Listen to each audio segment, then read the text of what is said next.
Hey guys, and welcome back to another video. In this video, I'll be doing my Defender mid-pricer review, especially after we're halfway through the the last set of trial games as of this recording.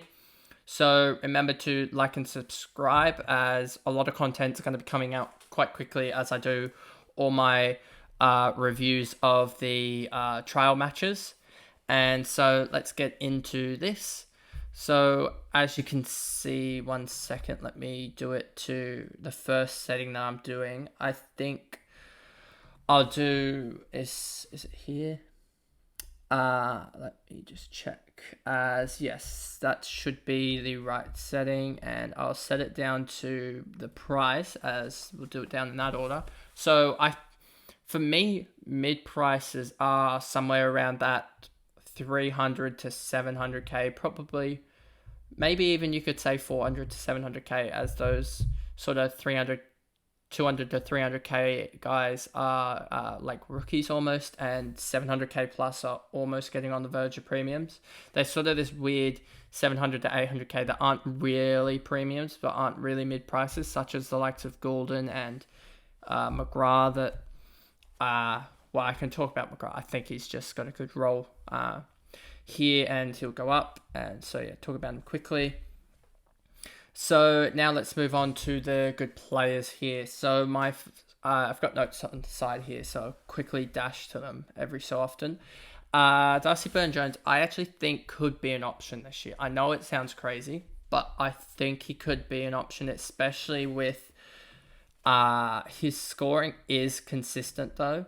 That's the only problem. And you have to go back to 2019 to really see that, only that one big kick up year. But he does, going at that 2019, is it 2019? Yeah. You can see that he does have scoring potential.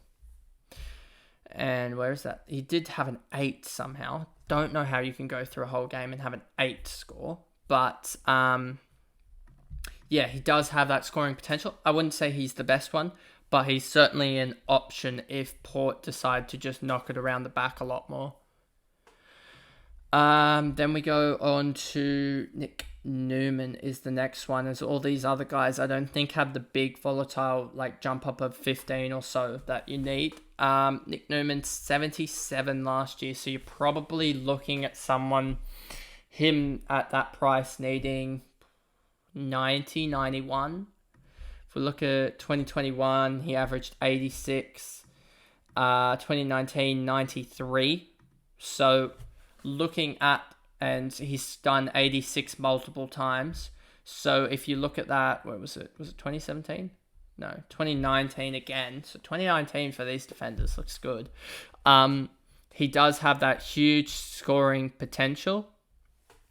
And this was already at the, I believe he was at Carlton already at the time of this. It probably was his year that he got traded. Yeah, it was his first year at Carlton. So with Doherty's role sort of changing around a little bit, whether he's in the midfield back, we've seen it both in that trial game against Sydney, him doing both roles. I don't even think he played. Well, that's not a good sign if he didn't play. That's definitely not a good sign. So, yeah, well, that probably knocks him down just a little bit, considering he didn't play in the game. But if he plays round one, I wouldn't say he's a good choice, but he's certainly a guy that has the capability to jump up, and is a guy that you could probably use as a stepping stone, especially considering I don't know who's going to be the best defenders this year. It's probably going to be the likes of Doherty, Brayshaw, Young, Dacos, even though those guys don't look too good at the moment. Then I'm hoping it's McGrath and Yeo, and that would be your 6 or so. So next one into that I need to point out is probably Ridley at 669k. Although the only problem with this is that he does have the role, and he did do pretty well in the practice game so far, but post-game he did have some injury concerns. I'm pretty sure he had ice on some injury concerns, him and Parrish. So probably one to stay away with just because of the injury concerns there. But also, if he does play round 1, then I wouldn't doubt people going for him over the likes of Yo as like almost a differential pick, as Yo is at 36%. Next one is Ed Richards. Where is he? Here he is. I wouldn't say anything about Salem just because he's injured, and I think Brayshaw is the one to go from that Melbourne back line, as he'll be the main back, especially with Salem out. So I don't think Salem's a good choice. Nick Blakey looked all right in the trial game that the Swans and where is it? Let me go back here. Blakey had 76 and a goal, so that's bang on his average. So meh, sort of a no-go. Lockie Weller's injured, so no, and Fox is also injured as well. Hill's just not an option with the Saints going to a very fast-paced and not really kicking around the back. Ed Richards is, I think, a really good choice considering, but the problem I have with him is that I don't know what his role is going to be. Is he going to be the guy? Is he going to be the main distributor or like a second or third distributor down back with the likes of Treloar, Daniels, etc. that could go into the midfield, could not. That all depends on Bont's role, Baz's role, and McRae's, I guess, role in there. So there's like 8 or 9 players that are just, we need to figure out their roles first, and then we'll sort of realise what is their upside, I guess. And I think Richards could be the guy that could go 90 this year. But it just depends on that role. If he's only the second or third distributor, then he'll just average 75 again. Maynard, no. Scrimshaw, he's a guy that you have to really look in depth into, I think, to find any value with him. Because if you look at here and you take out, I think he had 2 injury games here, a 47 and an 8. Then if you take those 2 games out, 78 average. So there's already +5. And I'm looking for probably at his price around +15 or so. So he's not... And with him being a defender and the Hawks going to be utterly atrocious this year, to the point that they might tank, he'll get a lot of the ball, or a lot of the ball around him. So I think he could he take that jump and average another 7 or 8 on top of what he did last year, as well as having that injury boost up as well. So could that get him up to that 85 or so that you probably need at his price? Maybe you'd want 90, but 85 is almost the benchmark. So if you think he can hit 85, then he's a good player. But if you don't think he can hit 85, then he's probably not a good player. And that's probably shown in his low ownership. Next one, Bonner. As you see here, May's just going to have that same sort of pricing. Bonner is another guy from the Port backline that he has good games, but he has also got some pretty bad games. I believe he's had 2 injury games, so like Scrimshaw, if you take those out, he goes actually up to 78 as well. So like Scrimshaw, you want great if he scores 90, a baseline of 85, and we'll just see what he can get to. But I think he's probably a better option than Scrimshaw just because he has that really high scoring potential. And if he can bottom out at around 70 or so and have those big 120 games, then you're getting close to that 85, 90 that you need. So it's just whether or not he can get those +6s that really do help those Port defenders out. Next one is Heath Chapman. So if we go through here, Battle, no. Baker, no. Broad, no. Williams is injured, so that will affect other people in the Carlton lineup. Next is Heath Chapman, and he actually looked, I'm pretty sure, really good in the trial game. If I go over to here, I can quickly go to the Freo trial game and the player stats. And if we look here, where was he? Or was it Clark that did well? Chapman, 65. He must have really started well and then sort of faded. So if we look here and I go over to Freo, because I think they have quite a lot of defenders here. You got Brendan Cox, who I don't think will be a terribly good option. I think he's more just showing the role that Luke Ryan or Hayden Young will play. Because if we look here, I think if I do this, and then you have Jordan Clark here, a pretty good option as well. Then you got a couple of midfielders. That 5 actually did pretty well, but 3 goals, so you're not going to get that output every day. So he's probably only going to average 80 or 75. And yeah, so if we look at here, there wasn't many. I'm actually pretty surprised about. I wish there was one more trial game for Will Brody's sake of time on ground to see that. But Heath Chapman, do I think he's going to go? What's he going to need? Considering what I said about Bonner and Scrimshaw, if you sort of lower it down 69, he's probably going to, you'd be happy with an 86, 87 average, but you want a basement of like 82, 83 or so with him. So I don't think he can hit that. That's why he's got 0.3 ownership. McGovern, Scott, did I talk about? No. My next one is Bose, and this was written before they came out with the injury of Bose missing the preseason game. So yeah, take him off your list. I do have him now in my draft, which I'll do another video about. My draft league, but yeah, you can pretty much take him off starting in classics, and we'll just see how his role develops, especially because I don't think he'll be. Mitch Duncan will go down back. I don't think Mitch Duncan will be in the midfield, leaving Bose to only have that midfield role vacated by Selwood, but Bruins come in and smoked that role, so he doesn't really have a role at the moment. That's going to be very, very fantasy friendly that we really need for that price. I do think he'll be good in the classics at priced around, he'll get 75 or 80, but he won't get that 85, 90 role that I thought we could get out of him.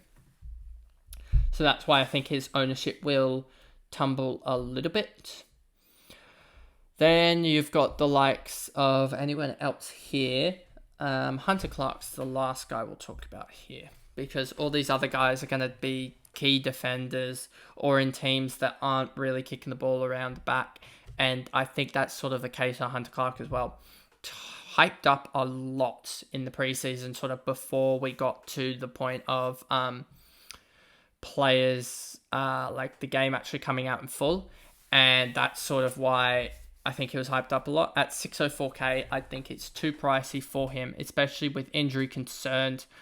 I don't know if he's had injury concerns this preseason, but injury concerns throughout the season, as well as the fact that Ross Lyon coming in, he's not going to kick the ball around as much. And if you look at this, he's discounted on a 72 I have in my notes here, and that's only 6%. So you're basically saying that you're going to need him to go, well, that 6% is roughly taking what's he priced at? Around 68, 67. So you're basically needing him to go as high as the likes of, not even Scrimshaw, but around that price of, like Chapman or so, or Bonner, and get that 85, 90, and I don't think he can get that, so that's why it's a no.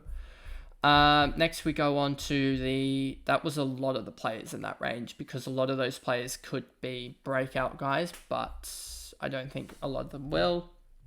Next player is Zach Guthrie. So Sam Taylor, I think, actually could go up to like 75 or so. I have him pigeoned in at 75, but I don't think he goes up to much higher than that. Cunningham, he's just not going to get enough game time. Changworth, I don't think he does well. Jeremy Howe, no. And then you get down to Guthrie. And the problem I have with this is that it doesn't look like there's much of a role here for him, considering he could be potentially the second or third distributor, and they tend to, with a lot of the top teams, it seems like the number one distributor for like the Swans, every team, the number one distributor is that 90 to 100 plus guy, and then that second or third distributor really drops off a cliff and is a good 10, 15 points lower. So with Zach Guthrie potentially being even the third distributor off that half back line, I don't see him going. I was initially pretty high on him, but with the introduction of Bose and Bruin really solidifying their spots there and chucking people back into the back line, like Duncan and now Bose in the back line, who I think will be ahead of Guthrie. That makes him the third distributor, and I don't see him going much more than 80, 75. So that's his like max out of 80, and his minimum's probably 70, and that's just not enough for 66. Next guy we have here is Bowie. So you have the likes of Brennan Cox, like we talked about. I think that was just happened to be a good game for him. Sharman, no. McKenzie, another Port guy. Starcevic, no. Jermaine Jones, no. Lockie Young, no. Buderick, no. And then you get to Bowie, and I just don't think he's an option this year, as I think he had 1 or 2 games up front that really boosted his average, and then he's sort of fallen down the pecking order a little bit and taken some bad games in. And I think he probably only averages 70 or so this year at best. He could easily go worse than what he did last year, as his ball distribution really has dried up, I guess.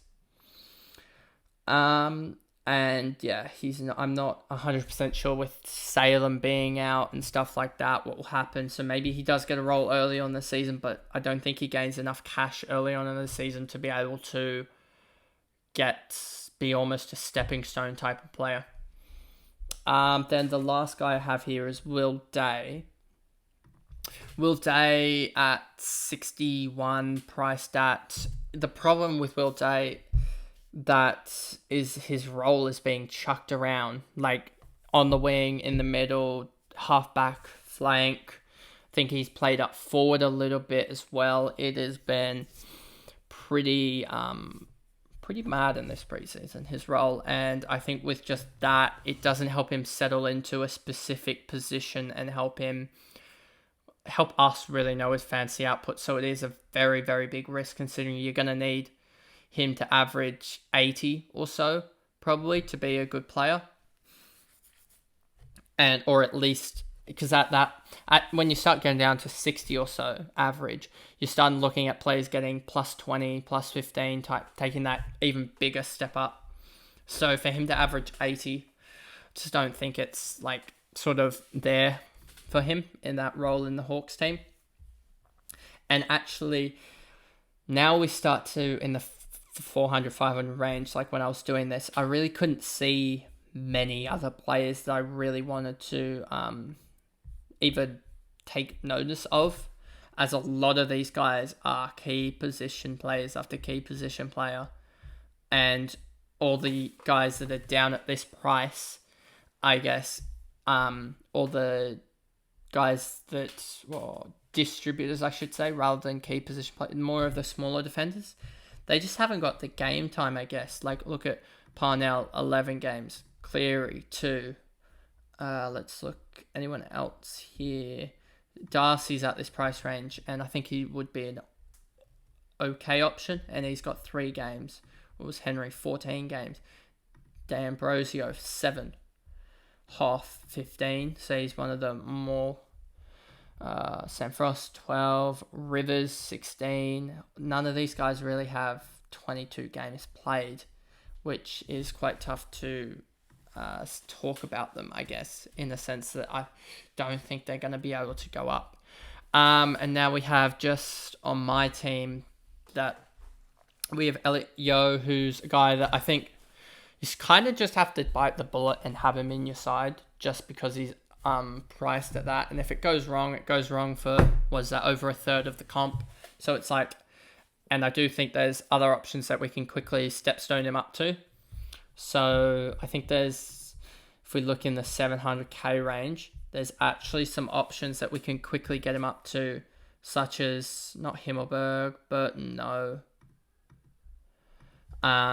You can quickly get him up to Sard, who I think will have a good year. Luke Ryan, you can get him up to. Rich will be steady. Redmayne would be a little bit of a risk. Atlas, I think, could have a really good year as well. And then you have probably anyone above about Ellis. You start getting to the point of just, take them because they'll be all right. And even anyone in the 800k range, if you can somehow get him up to that price quickly, would be anyone here except for Witherden, really. Or Lloyd, in my opinion, would be good. And then the 900k range, Sinclair's not going to be as good as that. He'll average 85 this year. I know it sounds drastic, but with the way that St Kilda are setting up, he won't do well. So like I was saying with Yo, there are stepping stones there. So it's a risk I'm willing to take with there being such big stepping stones. So that's the video there and then of the Mid Pricers Defender edition for AFL Fantasy. I'll have in the coming, I think, week or so, I'll spread them out a little bit, and then we'll do intermission of the fantasy game reviews, and that'll sort of be the week or so here of the midfielders, rucks, and forwards mid-pricers edition. I think you'll see a lot more in the midfielders, obviously, as it's more populated. The ruck should be pretty quick, and the forwards there doesn't seem to be much this year. So there's the video. So remember to like and subscribe, and there'll be playlists up in the corners to see my other content. Thanks, guys. Goodbye.